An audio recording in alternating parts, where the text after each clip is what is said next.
میں آپ کو ایک مفروضہ پہ چھوڑ دیتا ہوں. آپ نے درخواست دی بہت اہم کیس ہے, ارجنٹ کیس ہے, میں نہیں لگاتا ہوں, میری مرضی.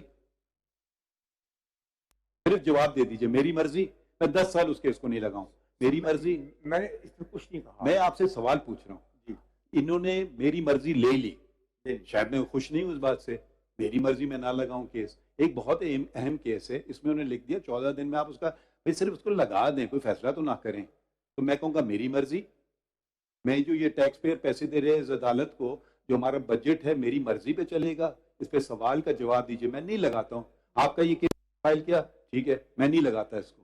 آپ کیا کر لو گے؟ کچھ بھی نہیں کر سکتے ہیں. آپ کے ہاتھ پیر کٹے ہوئے ہیں. انہوں نے ہم پہ بھی, میرے کولیگ نے ایک بات کی انٹرنل اور انسٹیٹیوشنل انڈیپینڈنس کی. میں 2 باتوں کا اضافہ بھی کرنا چاہتا ہوں, اور وہ ہے, اور وہ آئین سے پہلے بھی ہمارے پاس تھا, وہ ہمیں اوپر والے کو حساب دینا ہے. ٹھیک ہے, اکاؤنٹیبلٹی اینڈ ٹرانسپیرنسی. آپ ہمیں ٹوٹلی ان اکاؤنٹیبل بنانا چاہتے ہیں چیف جسٹس کو. میں تو بہت خوش ہوں گا, کیونکہ یہ قانون اگر سسٹین ہو جاتا ہے تو میرے پار تو کم ہو گئے باقی چیزوں کو چھوڑ کر کے. ٹھیک ہے, اس قانون کو اڑا دیں, میں طاقتور بن جاتا ہوں. یہ بھی ہے, میں اکاؤنٹیبل ہوں. یہ بھی ایک سوال ہے. آپ کا آئین جو شروع ہوتا ہے وہ سپریم کورٹ کی انڈیپینڈنس سے نہیں شروع ہوتا ہے, وہ اللہ تعالیٰ کے بابرکت نام سے شروع ہوتا ہے. ٹھیک ہے, اور ہم سب everyone exercise pause as a sacred trust. آئین میں آرٹیکل 227 بھی دی گئی ہے کہ شرعی اصولوں پہ اگر آپ کے کوئی بھی قانون تصادم کرے تو وہ پریویل کریں گے. تو برائے کرم ایک انڈیپینڈنس آف دا جوڈیشری سے یہ مطلب نہیں کہ اگر انڈیپینڈنس آف جوڈیشری سے میں کسی کا دروازہ بند کر رہا ہوں تو وہ تو میں بالکل مجھے استعمال نہیں کرنا چاہیے. آپ کی پٹیشن لاتے, سپوز میں چیف جسٹس ہوتا, میں اس کو لگاتے ہی نہیں, تو ہم یہ بے کیس ہی نہیں سنتے. کبھی 10 سال پڑا رہتا, میں مضبوط رہتا چیف جسٹس کے طور پہ. آپ خوش تھے اس بات سے.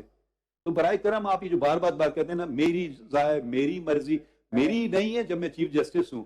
تو برائے کرم ہم وکیلوں کو بہت ہی قدر کرتے ہیں, مگر میرا کا لفظ نہ استعمال کیجئے. انگریزی میں کہتے ہیں me, myself and I are the 3 most useless words in the English language. اس کا میں اردو میں ترجمہ نہیں کر سکتا ہوں, بہتر کر سکیں گے. براہ کرم آئین کا حوالے دے دیجئے کسی چیز کے متعلق کہ یہ آئین کے تصادم ہے, وہ آئین سے تصادم رکھتا ہے, یہ شک کہ آئین سے تصادم. ابھی تک میں نے آپ سے وہ ایک لفظ نہیں سنا ہے اس پہ. شکریہ. میں نے تو 3-4 جگہ کہہ دیا ہے کہ جہاں پہ 184(3) میں آپ اپیل کا رائٹ دے رہے ہیں تھرو دس آرڈینری لا, یہ ہو نہیں سکتا, because this can only be done by a constitutional amendment. میں لفظ لکھا ہے اگریوڈ پرسن. ٹھیک ہے, اب دیکھیے, اب ایک مفہوم تو یہ نکلتا ہے 184(3) کا کہ آپ ایسے معاملوں میں نہ الجھائیں اپنے آپ کو جو انفرادی نوعیت کے ہوں. اگریڈ سر, ذرا اگریڈ, آپ سے اگری کریں یا نہ کریں, میں ذرا بات کر لوں.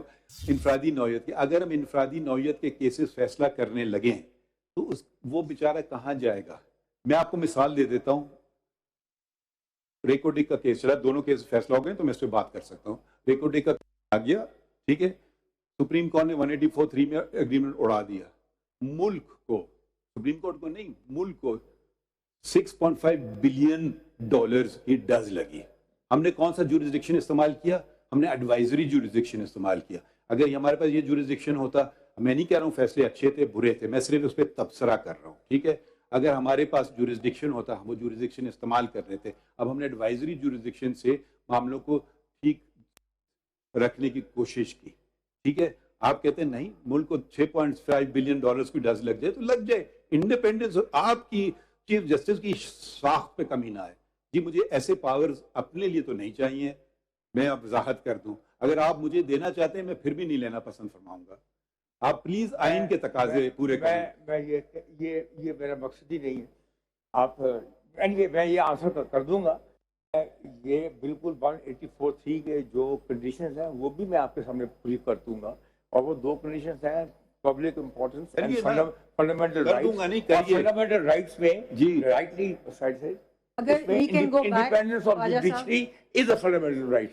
Can we go back to my question before you get into the merits of all these arguments?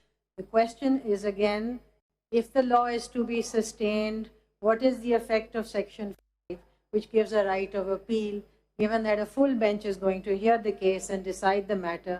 then that full right of appeal is no longer there. It's redundant. It doesn't exist.